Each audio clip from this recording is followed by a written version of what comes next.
हाँ नमस्कार। FDL coaching की ऑनलाइन क्लास में आपका हार्दिक स्वागत है।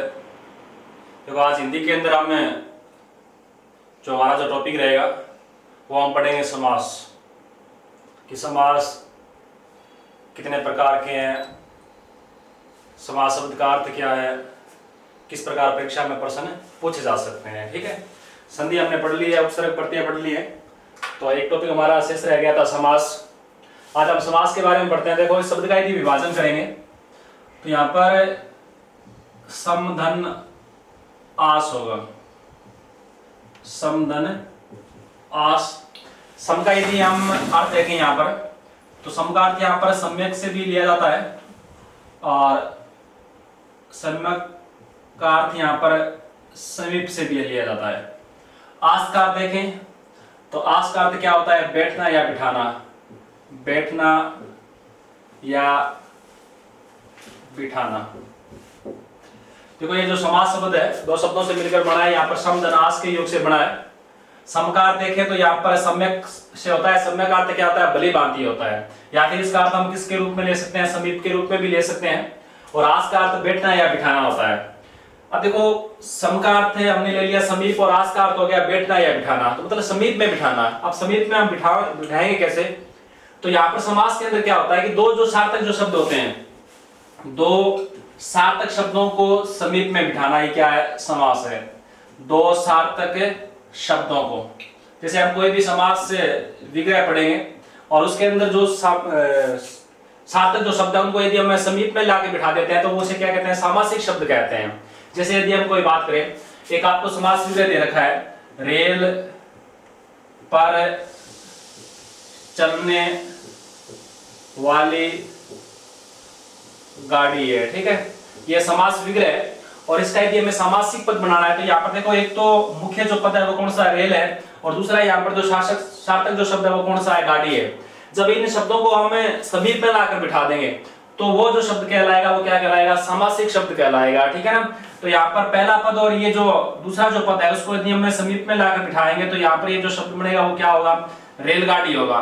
तो रेलगाड़ी जो शब्द क्या है वो सामासिक पद है और उसका समास विग्रह पूछे तो क्या होगा? रेल पर चलने वाली क्या होता है? गाड़ी होता है।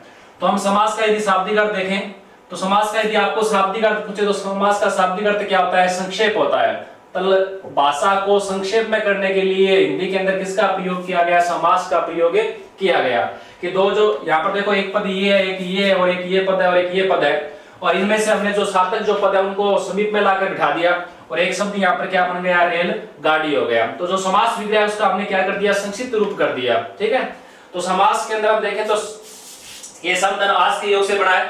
सम का अर्थ सम्यक भी होता है, सम्यक का मतलब भली भांति हो गया, और सम का अर्थ समीप भी होता है। समीप मतलब समीप में लाकर बिठाना या बैठना।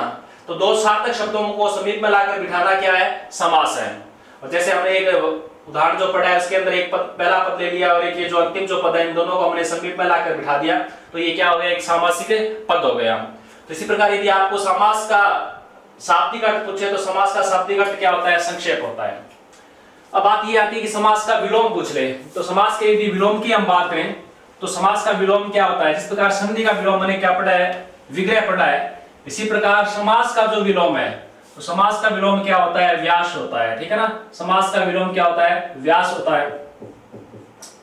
सम प्लस मास ये तो समीप में बैठना हो गया। वि का अर्थ क्या लिया जाता है? अन्य या भिन्न तरह से लिया जाता है, मतलब भिन्न स्थान पर बैठना हो गया। तो ये समास का जो विलोम क्या माना जाता है? व्यास माना जाता है।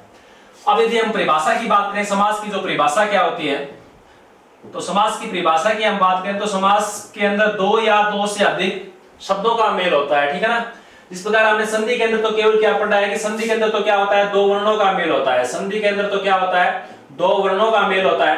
लेकिन समास के अंदर दो भी शब्द हो सकते हैं, दो या दो से अधिक पदों या शब्दों का जो मेल होता है, दो या दो से अधिक पदों या शब्दों के मेल को क्या कहते हैं? समास कहते हैं। ठीक है ना, तो समास के अंदर दो भी हो सकते हैं, दो से अधिक भी शब्द या पद हो सकते हैं और उनका मिलाना, उनका समीप में लाकर बिठाना ही क्या कहलाता है? समास कहलाता है। जबकि संधि के अंदर केवल दो वर्णों का मेल होता है और दो वर्णों के मेल से कोई कोई विकार उत्पन्न होता है तो वहां पर तो क्या होती है, संधि होती है, ठीक है। और दो या दो से अधिक शब्दों का या पदों का जहां पर मेल होता है वहां पर क्या होता है, समास होता है। तो समास का शाब्दिक अर्थ हमने क्या पढ़ लिया है, संक्षेप पढ़ लिया है। समास का विलोम पूछे तो समास का विलोम क्या होता है, व्यास होता है। समास की यदि आपको परिभाषा पूछे तो दो या दो से अधिक पदों का क्या होगा, मेल होगा, तो उसे हम क्या कहेंगे, समास कहेंगे। कोई भी सामासिक जो पद है, कोई भी सामासिक पद है, उसे तोड़ने की जो प्रक्रिया है वो क्या कहलाती है, समास विग्रह कहलाती है, ठीक है ना। कोई भी सामासिक जो पद है उसे तोड़ने की जो प्रक्रिया है वो क्या कहलाती है, समास विग्रह कहलाती है। जिस प्रकार कोई संधि शब्द है उसे तोड़ने की प्रक्रिया क्या कहलाती है, संधि विच्छेद कहलाती है। इसी प्रकार कोई भी समास है उसे तोड़ने की प्रक्रिया क्या कहलाती है, समास विग्रह कहलाती है। समास का यदि आपको विलोम पूछे तो विलोम क्या होता है, व्यास होता है। परिभाषा दो या दो से अधिक पदों या शब्दों के जो मेल को हम क्या कहते हैं, समास कहते हैं। अब आपको एक ध्यान में ये रखना है कि समास का हम जब विग्रह करेंगे तो समास का विग्रह करते समय जहां तक संभव हो वहां तक हमें क्या करना है, मूल शब्द का प्रयोग करना है, उसके पर्यायवाची शब्दों का प्रयोग नहीं करना है, ठीक है ना। जैसे आपको कोई समासिक शब्द दे रखा है, वीणा पानी, एक आपको दे रखा है वीणा पानी दे रखा है। अब देखो वीणा का अर्थ वीणा है और पानी का अर्थ क्या होता है, यहाँ पर हाथ है। अब समास विग्रह के अंदर आपको इस प्रकार दे रखा है, वीणा है पानी में जिसके, वीणा है पानी में जिसके, ये बहुव्रीहि समास का उदाहरण है।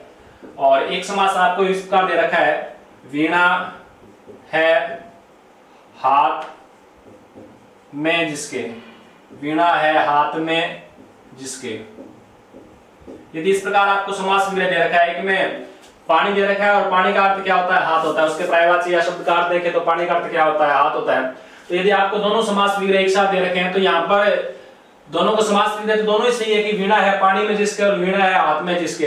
लेकिन आपको समास विग्रह करते समय एक बात ध्यान में रखनी है कि जहां तक संभव हो वहां तक हमें मूल शब्द का प्रयोग करना है, उसके पर्यायवाची शब्द का प्रयोग नहीं करना है। तो यहाँ पर हम देखें तो यहाँ पर जो समास विग्रह सही कौन सा रहेगा, वीणा है पानी में जिसके, और ये बहुव्रीहि समास का उदाहरण है, वीणा है पानी में जिसके जो अन्य पद प्रधान होता है। तो ये किसका पर्यायवाची, मतलब वीणा पानी सरस्वती का पर्यायवाची है। तो कहने का तात्पर्य ये कि समास विग्रह करते समय यथासंभव हमें किसका प्रयोग करना है, मूल शब्द का प्रयोग करना है, उसके पर्यायवाची शब्दों का प्रयोग नहीं करना है। ये सामान्य सी बात हमने पढ़ ली है कि समास सम प्लस में आस के योग से बना है। सम का अर्थ क्या होता है, समीप भी होता है और सम्यक भी होता है, ठीक है।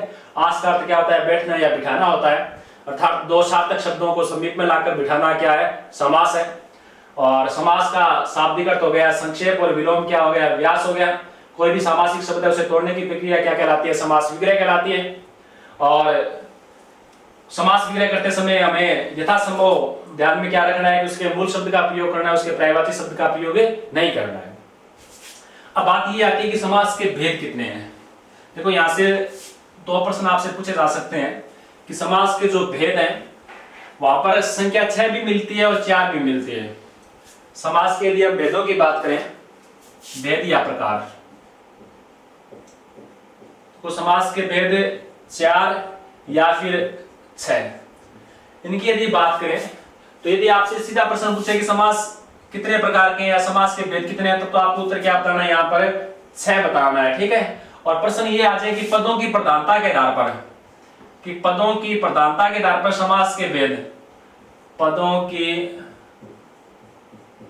प्रधानता के आधार पर, पदों के प्रधानता के आधार पर यदि आपको समास के भेद पूछे तो ये समास के भेद कितने होते हैं, 4 होते हैं, ठीक है ना। पद प्रधान की बात करेंगे तो पद प्रधानता के आधार पर समास के भेद कितने हैं, 4 है। और सीधा सामान्य प्रश्न आ जाए कि समास कितने प्रकार के होते हैं, हिंदी में समास कितने प्रकार के होते हैं, तो समास कितने प्रकार के होते हैं, 6 प्रकार के होते हैं, ठीक है। अब बात यह है कि पद की प्रधानता के आधार पर समास के 4 भेद हैं कौन कौन से। अब हम पढ़ेंगे, एक समास है जिसका प्रथम पद क्या होता है, प्रधान होता है। एक समास जिसका प्रथम पद क्या है, प्रधान है। पदों की प्रधानता के आधार पर बात करें तो ये 4 है, प्रथम पद प्रधान। एक समास है जिसका दूसरा जो पद क्या होगा, प्रधान होगा, दूसरा पद क्या होता है, प्रधान होता है। एक समास ऐसा है जिसका उभय पद, तो दोनों पद ही क्या होते हैं, प्रधान होते हैं, उभय पद। और एक समास है जिसका अन्य पद क्या माना जाता है, प्रधान माना जाता है। ठीक है, पदों की प्रधानता के आधार पर समास के 4 भेद हैं, और 4 भेदों की यदि हम बात करें तो एक तो कौन सा हो गया, प्रथम पद वाला, एक दूसरा पद वाला, और एक उभय पद वाला, और एक कौन सा है, अन्य पद वाला। अब जो समास की जो 6 भेद हैं, देखो हम 6 भेदों की बात करें कि 6 भेद कौन कौन से होते हैं, तो एक तो होता है अव्ययीभाव समास है, अव्ययीभाव समास, एक तत्पुरुष समास है, दूसरा हम बात करें तो एक द्विगु समास होता है, और एक कर्मधारय समास है, और एक द्वंद्व समास है,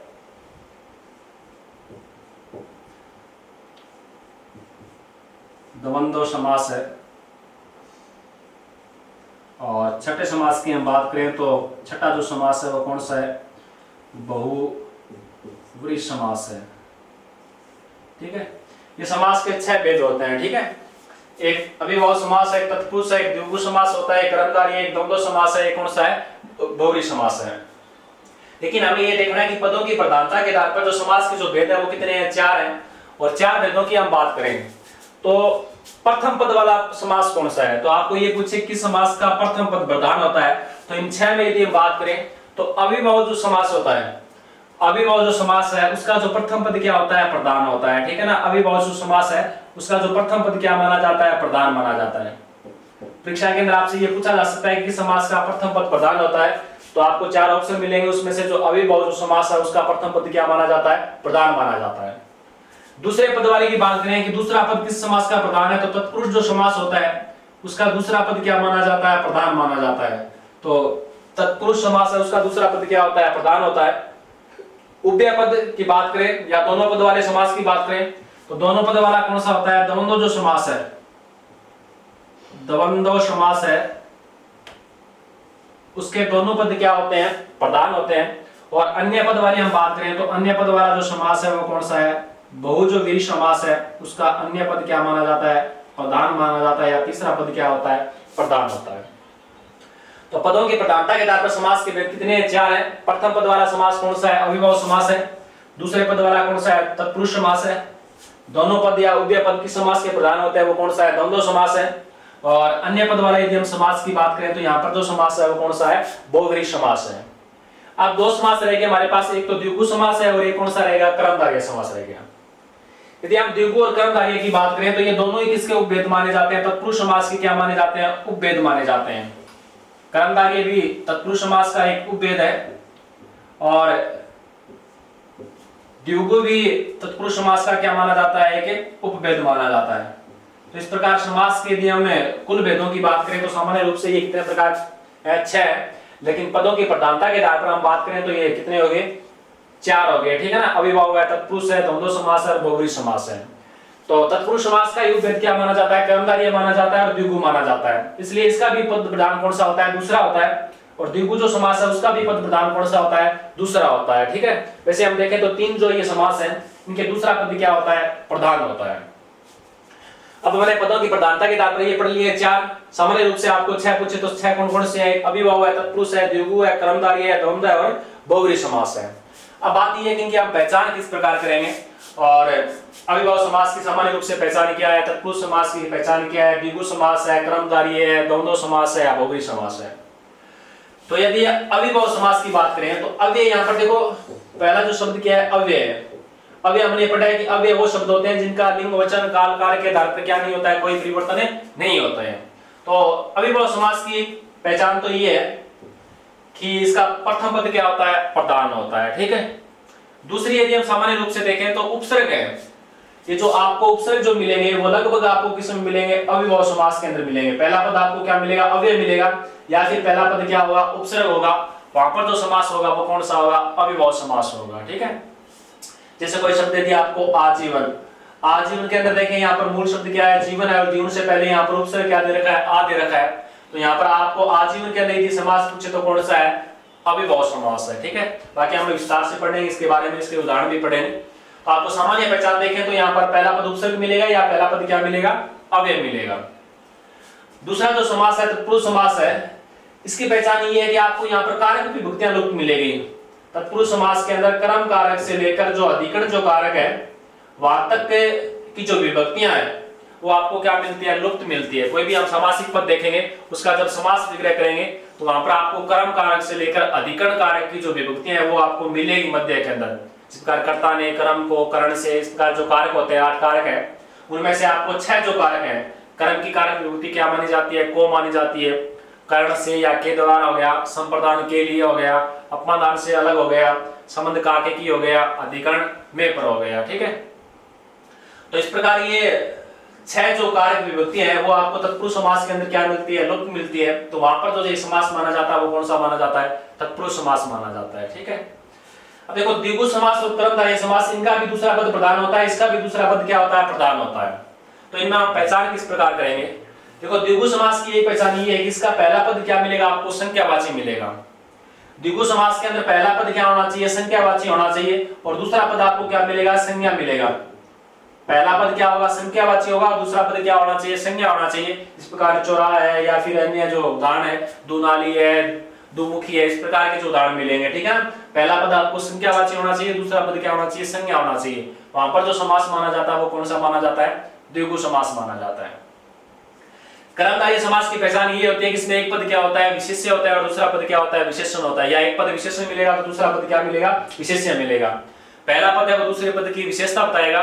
तो विशेष्य विशेषण के जहां पर उदाहरण होंगे वहां पर जो समास होगा वो कौन सा होगा, कर्मधारय समास होगा। ठीक है, सामान्य पहचान हम देखें। और द्वंद्व समास की बात करें तो यहाँ पर लगभग एक पहचान तो ये है कि आपको दोनों पदों के बीच में क्या मिलेगा, एक योजक चिन्ह मिलेगा। सामान्य रूप से आप पहचान देखें तो दोनों पदों के बीच में क्या मिलता है, योजक चिन्ह मिलता है। या कोई विलोमार्थी शब्द है या समानार्थी जो शब्द है, जिस प्रकार माता पिता, गुरु शिष्य, इस प्रकार के जो उदाहरण है। ठीक है ना, तो यहाँ पर बहु बेटी, इस प्रकार के जो उदाहरण आते हैं वहां पर जो समास माना जाता है वो कौन सा माना जाता है, द्वंद्व समास माना जाता है। और बहुव्रीहि समास की पहचान ये है कि यहाँ पर तीसरा पद क्या होता है, प्रधान होता है।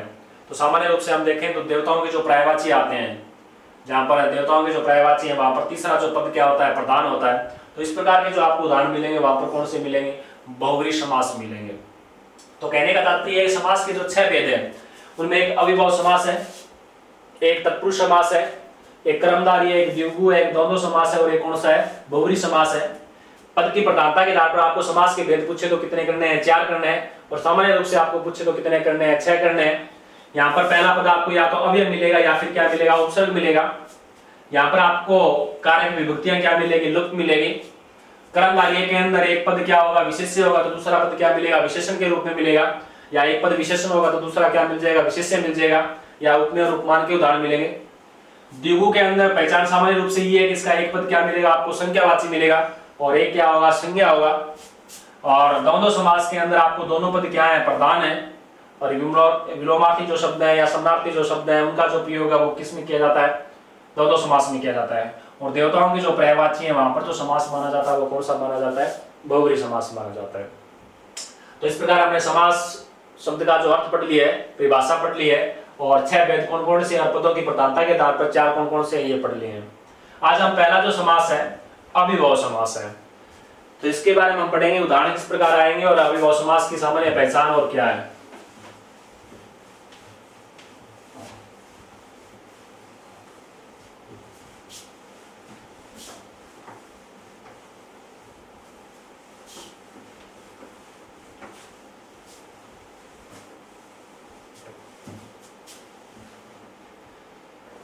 हाँ देखो, पहला जो समास है वो है अविभाव समास। अविभाव समास, देखो इस समास की एक पहचान तो हमने पढ़ी, ये पढ़ी है। इस समास का प्रथम पद या पहला पद क्या होगा, प्रधान होगा। पहला पद क्या होता है, प्रधान होता है। ठीक है, इस समास के अंदर आपको एक पद क्या मिलेगा, पहला पद उपसर्ग मिलेगा, या फिर पहला पद क्या होगा, अव्यय होगा। पहला पद उपसर्ग या पहला पद क्या मिलेगा, अव्यय के रूप में मिलेगा। तो भी वहां पर जो समास है वो कौन सा हो सकता है, अविभाव समास हो सकता है। तीसरी यदि इसकी पहचान देखें तो यहाँ पर आपको शब्दों की यदि आवृत्ति हो रही है, कोई भी शब्द है 2 बार आता है, शब्दों की आवृत्ति हो रही है, तो वहां पर भी समास है वो कौन सा माना जाता है, अविभाव समास माना जाता है। इस प्रकार घर घर है, रात रातों रात है, दिन दिन है, इस प्रकार के यदि कोई शब्द आते हैं तो वहां पर भी जो समास माना जाता है वो कौन सा माना जाता है, अविभाव समास माना जाता है। देखो कुछ उदाहरण इसमें इस प्रकार भी मिलेंगे। पहला पद आपको क्या मिल सकता है, संज्ञा मिल सकता है, ठीक है ना। पहला पद आपको संज्ञा मिलेगा तो दूसरा पद है वो आपको किसके रूप में मिल सकता है, अव्यय के रूप में मिल सकता है। पहला पद नाम पद या संज्ञा होगा तो दूसरा पद क्या होगा, अव्यय होगा। तो वहां पर भी जो समास माना जाता है वो कौन सा माना जाता है, अविभाव समास माना जाता है। देखो सामान्य पहचान देखें तो पहला पद इसका क्या है, प्रधान है। इसमें एक पद पहला पद आपको उपसर्ग मिलेगा या फिर पहला पद क्या मिलेगा, अव्यय के रूप में हो सकता है। दूसरी पहचान ये है कि जहां पर शब्दों की जो आवृत्ति हो रही है वहां पर भी समास है वो कौन सा है, अविभाव समास हो सकता है। और चौथी पहचान हम देखें पहला पद आपको क्या मिलेगा, संज्ञा और कुछ उदाहरण से, जहां पर दूसरा पद आपको किस रूप में मिलेगा, अव्यय के रूप में मिलेगा। इस प्रकार अर्थ है, पूर्वक है, उपरांत है, अनुसार है, इस प्रकार के आपको अव्यय मिलेंगे। तो वहां पर जो समास है वो कौन सा माना जाता है, अविभाव समास माना जाता है, ठीक है। तो ये अविभाव समास की चार पहचान हमने विशेषताएं लिख ली है। अब देखो उदाहरणों की हम बात करें तो आपको उदाहरण मिलेंगे इस प्रकार। लगभग उपसर्गों वाली बात करें तो जिस पर एक उदाहरण आ गया, आजीवन है, आकंठ है,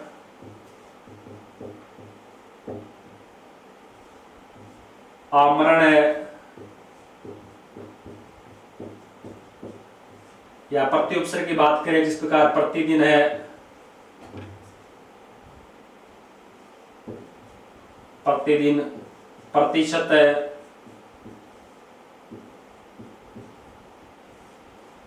प्रतिक्षण है। ये जो उदाहरण है यहाँ पर पहला पद किस रूप में आ रहा है, उपसर्ग के रूप में आ रहा है, ठीक है ना। आ उपसर्ग दे रखा है और प्रति उपसर्ग वाले उदाहरण है। तो यहाँ पर पहला पद यदि आपको उपसर्ग दे रखा है तो यहाँ पर यदि हम समास की बात करें तो यहाँ पर जो समास है वो कौन सा है, अविभाव समास है। यहाँ पर पहला पद क्या होगा, प्रधान होगा। पहला पद प्रधान क्यों है, देखो यहाँ पर जो दूसरा पद क्या दे रखा है, जीवन, और पहला पद क्या दे रखा है, यहाँ पर आ उपसर्ग के रूप में है। तो जीवन जो शब्द है वो क्या है, एक विकारी शब्द है, मतलब संज्ञा शब्द है। और इसके आगे जो आ लगने के बाद में या अव्यय लगने के बाद में ये पूरा का पूरा पद है वो क्या हो गया, क्रिया विशेषण का रूप ले लिया है, ठीक है ना, अव्यय पद हो गए। तो इसका लिंग और वचन के आधार पर इन शब्दों का क्या नहीं होगा, कोई परिवर्तन नहीं होगा। तो ये जो शब्द है वो क्या हो जाते हैं कि अविभाव समास के जितने भी उदाहरण है वो क्या हो जाते हैं, क्रिया विशेषण या अविकारी शब्द बन जाते हैं। तो ये जो शब्द है यहाँ पर देखो, दिन है, दिन संज्ञा शब्द है, दिन का परिवर्तन हो सकता है, दिन का हम दिनों कर सकते हैं, दिनों में कर सकते हैं, दिनों में, दिनों का, इसका कारक विभूति के आधार पर क्या हो सकता है, परिवर्तन हो सकता है, ठीक है। लेकिन जैसे आगे हमने ये प्रति उपसर्ग जोड़ दिया, अब इस शब्द का कोई रूप परिवर्तन नहीं होगा, बहुवचन रूप नहीं बनेगा इसका, प्रति दिनों नहीं होगा, प्रतिशतों नहीं होगा, प्रतिक्षणों नहीं होगा, आमरणों नहीं होगा, आकंठों नहीं होगा, आजीवनों नहीं होगा। कहने का तात्पर्य है कि इन शब्दों का लिंग वचन के आधार पर क्या नहीं होना चाहिए, कोई परिवर्तन नहीं होना चाहिए। वो शब्द क्या कहलाते हैं, अविभाव के उदाहरण कहलाते हैं, ठीक है ना। यहाँ पर हम समासों की बात करें तो यहाँ पर जो समास कौन सा है, अविभाव समास है। और दूसरी पहचान हमने ये पढ़ी है कि पहला पद यहाँ पर आपको क्या मिल रहा है, उपसर्ग के रूप में मिल रहा है। तो इन 6 जो उदाहरण है इनमें पहला पद क्या आ रहा है, उपसर्ग आ रहा है। तो इसलिए अविभाव समास की या तो पहला पद आपको उपसर्ग मिलेगा, इस समास का पहला पद क्या होता है, प्रधान होता है, और पूरा का पूरा जो पद है वो किसका रूप ले लेता है, क्रिया विशेषण का रूप ले लेता है या अव्यय का रूप ले लेता है। अब इसका हम समास विग्रह करेंगे तो आक जो उपसर्ग है उसका अर्थ देखें तो क्या होता है, तक भी होता है और से भी होता है। उसके आधार पर इसका हम समास विग्रह कर देंगे तो ये जीवन तक हो जाएगा या संपूर्ण जीवन हो जाएगा, ये कंठ तक हो जाएगा, ये मरण तक हो जाएगा। प्रतीकार्थ क्या होता है, हर होता है, ठीक है ना। तो हर दिन, हर सत्य, हर क्षण, इस प्रकार इसका हम क्या करेंगे, समास विग्रह करेंगे। जो भी आपको उपसर्ग दे रखा है उसके अर्थ के आधार पर इसका क्या हो जाएगा, समास विग्रह हो जाएगा। तो आजीवन है, आकंठ है, आमरण है, प्रतिदिन है, प्रतिशत है, प्रतिक्षण है, ये जो समास के जो उदाहरण है। यहाँ पर जो आपको पूछे समास कौन सा है, अविभाव समास है। अन्य की हम बात करें, जैसे कुछ उपसर्ग है जो विदेशी भाषा के उपसर्ग है, उनका भी प्रयोग कहां पर किया जाता है, अविभाव समास में किया जाता है। देखो एक उपसर्ग है, बे उपसर्ग है, बा उपसर्ग है, बे उपसर्ग है, ला उपसर्ग है, ठीक है। ये जो उपसर्ग है या निरुपसर्ग है या निस उपसर्ग है, इनका जो प्रयोग भी अविभाव समास में किया जाता है। और इनका अर्थ हम देखें, जिस प्रकार कोई शब्द आ गया, बाइज्जत दे दिया आपको, एक में बेइज्जत दे दिया, बखूबी दे दिया, और लावारिस या लापता दे दिया। लापता आ गया। इधर देखें निर्बल दे दिया, निर्धन शब्द दे दिया। निस वाला देखें तो आपको निष्पाप दे दिया। इस प्रकार के उदाहरण मिलेंगे, ठीक है ना। इनमें जो पहला पद आ रहा है वो किसके रूप में आ रहा है, उपसर्ग के रूप में आ रहा है। यहाँ पर बा उपसर्ग है, बे उपसर्ग है, बै उपसर्ग है, ला है, निर है, निस उपसर्ग है। तो इनका जब हम समास विग्रह करेंगे तो उपसर्ग का जो अर्थ है उसके आधार पर इसका क्या हो जाएगा, समास विग्रह हो जाएगा। पहले हम मूल शब्द लिखेंगे, उसके बाद में जो भी उपसर्ग का जो अर्थ है उसका आधार पर उसका हम क्या करेंगे, समास विग्रह करेंगे, ठीक है। अब देखो बा का अर्थ क्या होता है, सहित के रूप में लिया जाता है। बा का अर्थ क्या होता है, सहित होता है। और बै का अर्थ क्या होता है, रहित होता है। तो इसका हम समास विग्रह करेंगे तो यहाँ पर मूल शब्द के अंत में आपको क्या जोड़ना है, सहित जोड़ना है, ठीक है ना। तो बा इज्जत बरी कर दिया तो इसका मतलब क्या हो गया, इज्जत सहित हो गया। इसका समास विग्रह करेंगे तो ये क्या होगा, इज्जत सहित हो जाएगा। इसी प्रकार बे का अर्थ क्या होता है, रहित होता है।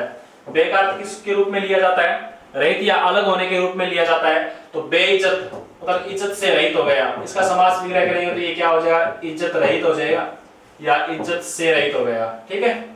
इसी प्रकार बखूबी, बै का अर्थ भी क्या लिया जाता है, सहित के रूप में लिया जाता है। तो इसका यदि हम समास विग्रह करेंगे तो इसका भी समास विग्रह क्या हो जाएगा, खूबी सहित हो जाएगा। क्या हो जाएगा, खूबी सहित हो जाएगा। ला का अर्थ भी रहित के रूप में लिया जाता है तो ये पत्ता रहित हो जाएगा। पता मतलब एड्रेस वगैरह ये हो गया, पत्ता रहित हो गया। लापता है, लावारिस है, लाजवाब है, इस प्रकार के आपको उदाहरण मिलेंगे, ठीक है। निर का अर्थ भी रहित होता है। तो निर्बल किसे कहते हैं, जो बल से रहित होता है।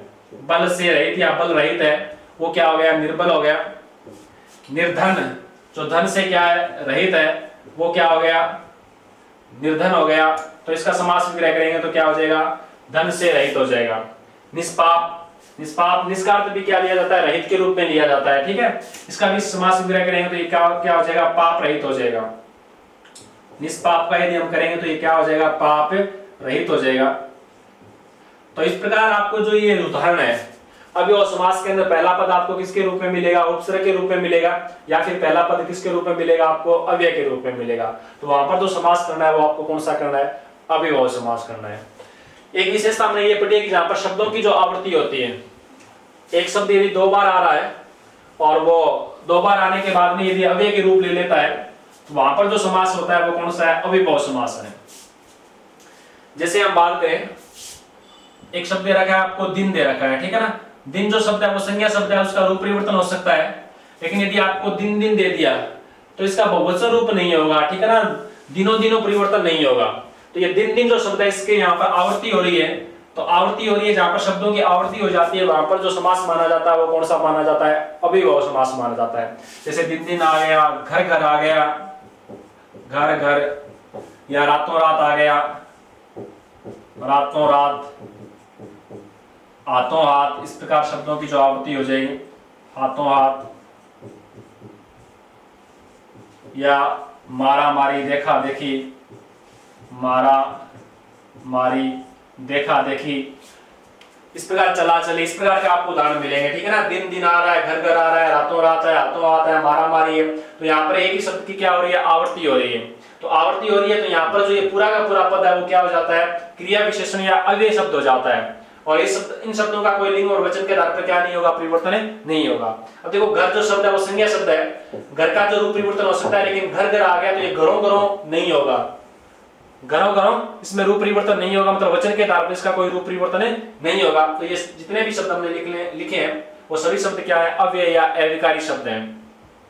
तो इसलिए यहाँ पर जो समास है वो क्या माना जाता है, अव्ययभाव समास माना जाता है। और इनका समास विग्रह करेंगे तो हम इस प्रकार कर सकते हैं, दिन ही दिन हो जाएगा, ठीक है ना, दिन ही दिन या प्रत्येक दिन हो जाएगा। घर घर का करेंगे तो ये घर ही घर हो जाएगा, घर ही घर हो जाएगा। इसी प्रकार रातों रात का समास विग्रह करेंगे, रात ही रात हो जाएगा। हाथों हाथों का समास विग्रह करेंगे, हाथों हाथ हो जाएगा। और मारा मारी का समास विग्रह करेंगे तो मार के बाद मार हो जाएगा। कहने का तात्पर्य है कि जहां पर क्रियापदों की आवृत्ति है या संज्ञा पदों की जहां पर आवृत्ति हो रही है वहां पर जो समास माना जाता है वो कौन सा माना जाता है, अव्ययभाव समास माना जाता है, ठीक है। एक विशेषता हमने ये पढ़ी है कि समास के अंदर पहला पद आपको संज्ञा मिल सकता है और दूसरा पद आपको किसके रूप में मिल सकता है, अव्यय के रूप में मिल सकता है, ठीक है। तो अभी आपको जो समास है वो कौन सा करना है, अव्ययभाव समास करना है। जैसे हम बात करें, आपको एक शब्द दे रखा है सेवार्थ, एक शब्द दे रखा है शिक्षार्थ, एक का दे रखा है मरणोपरांत,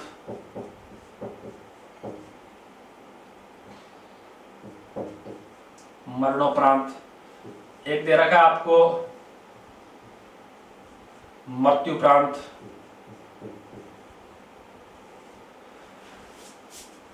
इस प्रकार का आपको शब्द एक दे रखा है आपको गति अनुसार,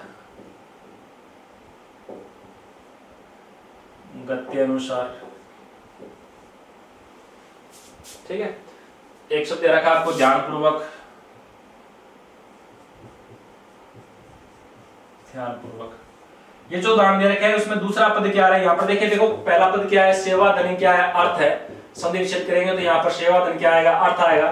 तो सेवा जो शब्द है वो संज्ञा या नाम पद है, और दूसरा जो पद है अर्थ, वो यहाँ पर क्या है, अव्यय या अविकारी पद है। तो यहाँ पर दूसरा जो पद है वो किसके रूप में आ रहा है, अव्यय के रूप में आ रहा है, और पहला पद है वो यहाँ पर किसके रूप में आ रहा है, नाम पद या संज्ञा के रूप में आता है। तो अभी यहाँ पर आपको जो समास है वो क्या करना है, अविभाव समास करना है, ठीक है। अब इसका हम समास विग्रह करेंगे तो दो अंतिम जो पद दे रखा है उसका जो अर्थ है उसके आधार पर इसका हम क्या कर देंगे, समास विग्रह कर देंगे। देखो गति अनुसार है, अनुसार इसका समास विग्रह करेंगे तो ये क्या हो जाएगा, गति के अनुसार हो जाएगा, गति के अनुसार हो जाएगा। सेवार्थ, अर्थ का अर्थ किसके रूप में लिया जाता है, के लिए के रूप में लिया जाता है, ठीक है ना। तो ये क्या हो जाएगा, सेवा के लिए हो जाएगा, सेवा के लिए। शिक्षा का करेंगे तो ये क्या हो जाएगा, शिक्षा के लिए हो जाएगा, शिक्षा के लिए। मरणोपरांत का करेंगे तो ये उपरांत का अर्थ क्या होता है, के बाद होता है, ठीक है ना। मरण के बाद हो जाएगा या मरण के उपरांत हो जाएगा, मरण के उपरांत। ये मृत्यु उपरांत है तो ये मृत्यु के उपरांत हो जाएगा, मृत्यु के उपरांत। ध्यानपूर्वक, पूर्व का अर्थ क्या होता है, के साथ होता है, ठीक है ना। इसका समास विग्रह करेंगे तो ये ध्यान के साथ हो जाएगा, ध्यान के साथ। तो इस प्रकार जो अंतिम जो पद दे रखा है उसका जो अर्थ लिया जाता है उसके आधार पर इसका हम क्या करेंगे, समास से विग्रह करेंगे। तो अविभाव समास के अंदर हमने चार बातें पढ़ ली है। इसका पहला पद क्या होता है, प्रधान होता है, शब्दों की क्या मिलेगी आपको, आवृत्ति हो रही है, वहां पर अविभाव समास माना जाता है। या पहला पद आपको अव्यय या उपसर्ग आता है, वहां पर भी अविभाव समास होता है। या फिर पहला पद आपको नाम पद या संज्ञा के रूप में मिलेगा, तो दूसरा पद आपको किस रूप में मिलेगा, अव्यय के रूप में मिलेगा, वहां पर भी समास कौन सा माना जाता है, अविभाव समास माना जाता है, ठीक है। तो आज हमने समास के जो 6 भेद है हमने ये पढ़ा है कि समास संप्लस में आस के योग से बना है, सम का अर्थ समीप के रूप में लिया जाता है, आस का अर्थ क्या होता है, बैठना या बिठाना होता है। दो या दो से अधिक शब्दों को समीप में लाकर बिठाना क्या कहलाता है, समास कहलाता है। पद की प्रधानता के आधार पर समास के भेद पूछे तो कितने हैं, 4 हैं, और सामान्य रूप से आपको समास के भेद पूछे तो कितने हैं, 6 हैं। और पहला आज हमने ये पढ़ा है कि अविभाव जो समास है उसके उदाहरण आपको किस प्रकार पूछे जा सकते हैं, और अविभाव समास की जो विशेषता क्या है। आज हम एक समास पढ़ेंगे अविभाव समास, कल हम तत्पुरुष समास के बारे में पढ़ेंगे, ठीक है ना। तत्पुरुष समास है, उसकी विशेषता क्या है, उसके उदाहरण क्या है। धन्यवाद सभी।